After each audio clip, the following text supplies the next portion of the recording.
Female nipple piercing myths debunked. A piercer's perspective. Mine. Coming up next on Piercing Myths, episode number 5. For those that are new to the channel, welcome to the Body Piercing and Tattooing channel. Hope you're enjoying the videos. Hope you find it helpful and useful.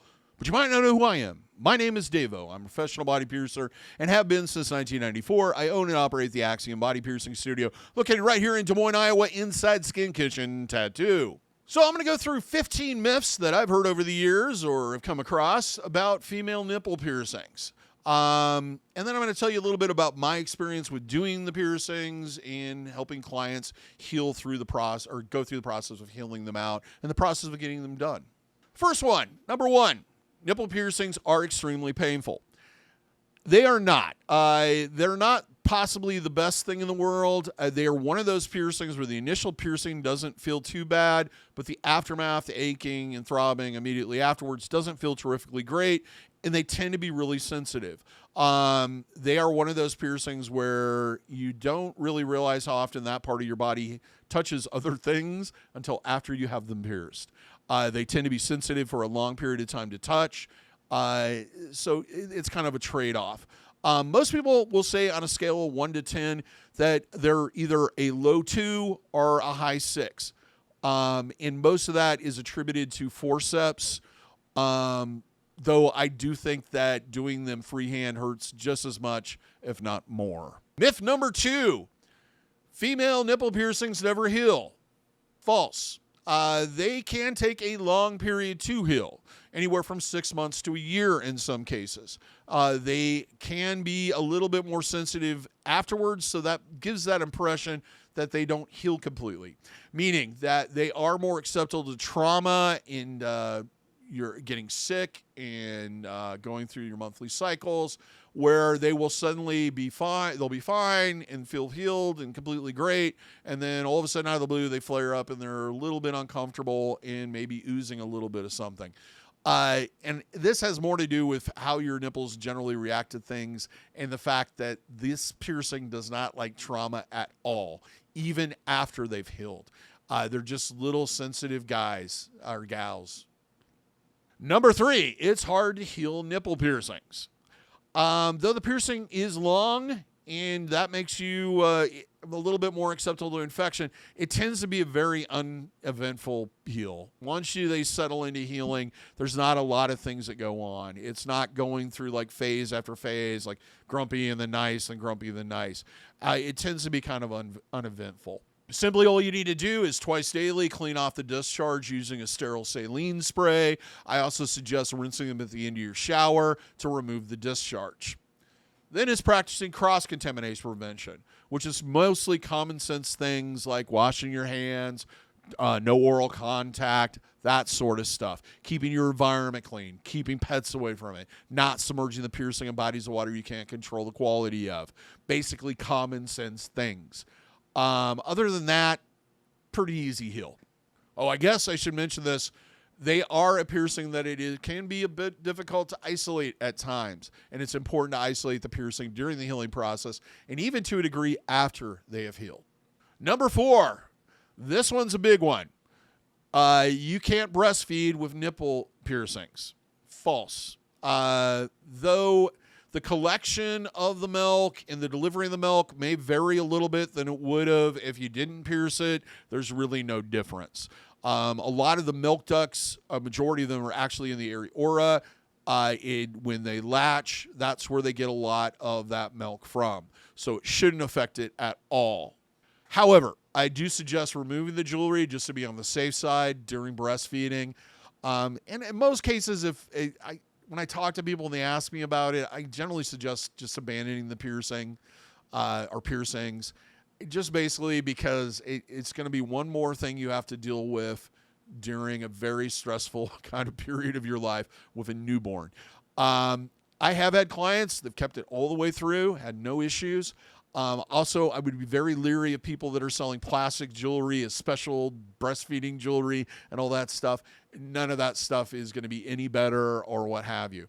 The main thing is kind of on the shelf, it's kind of debatable, but I don't like the idea of a piece of metal in a newborn's mouth and the choking hazard that may occur. Some people say that's completely false, but I'm on the fence on that one. I'd rather be safe than sorry. Number 5, people with nipple piercings tend to be have more loose morals. They're, I guess, easy. False. I rarely get the impression, and I've done lots of these over the years, that the sole purpose of anyone getting their nipples pierced is some kind of weird sexual thing. Generally what it is, it has more to do about enhancing the area, feeling better about the area, and reclaiming the area.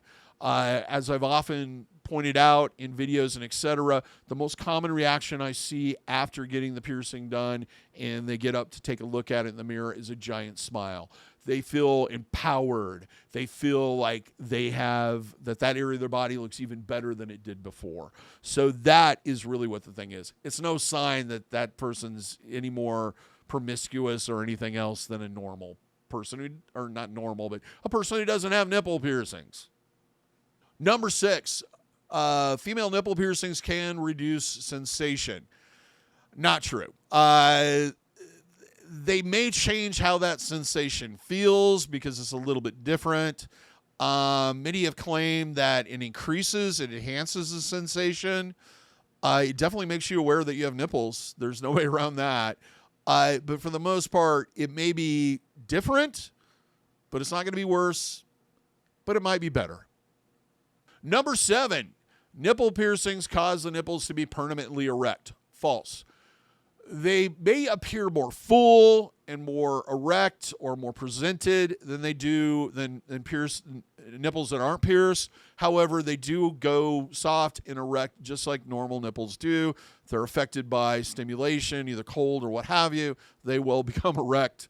There is a difference between even after they're pierced. Number 8, inverted and underdeveloped nipples can't be pierced. This is a maybe on the fence kind of situation because it really comes down to the anatomy, and it comes down to whether or not how the nipples sit, whether they become erect, whether they stay erect, etc. I've done whole videos on piercing inverted nipples. It is possible. It really depends on your anatomy and how your body reacts.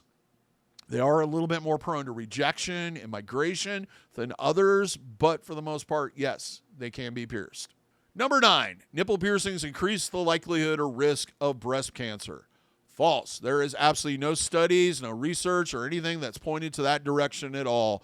That is a complete myth. Number 10, nipple piercings will cause chronic pain. False. They tend to be a little bit more sensitive than they would be otherwise, but I think people notice it a little bit more because they are pierced. Any trauma to the area, they tend to be sensitive regardless of how long you've had them or how well they are healed. Now, that's not chronic pain.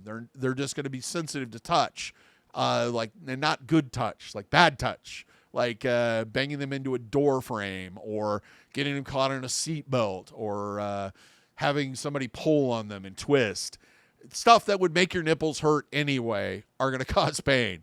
But constant throbbing, aching pain, you might experience a little bit of that right after the piercing is done, but not after that. If there is that kind of a situation, there might be another problem going on, including infection or the piercings were done incorrectly. Myth number 11, nipple piercings always reject. False.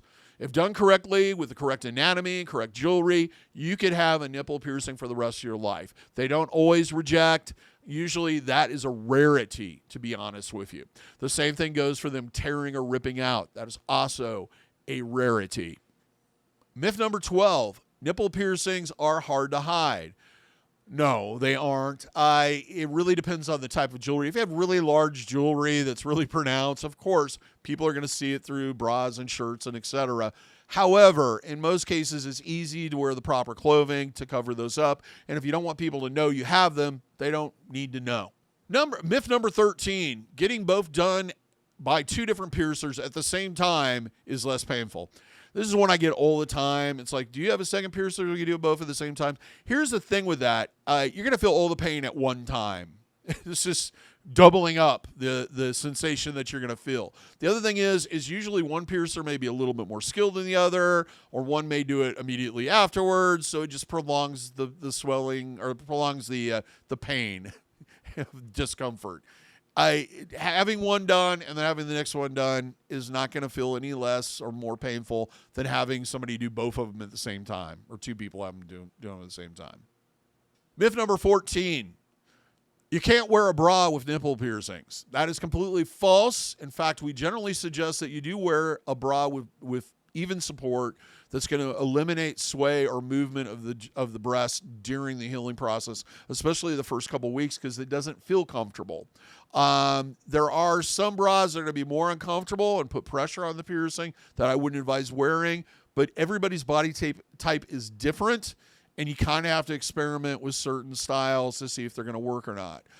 Generally, like your just basic ones are your best option, especially during the healing process. I've also had clients that have used breastfeeding bras and just took the tabs off so that they didn't have to deal with any pressure against the nipple at all. And the last one, myth number 15. The jewelry gets really cold. Here's the thing with body piercing jewelry. It tends to stay the same temperature as your body.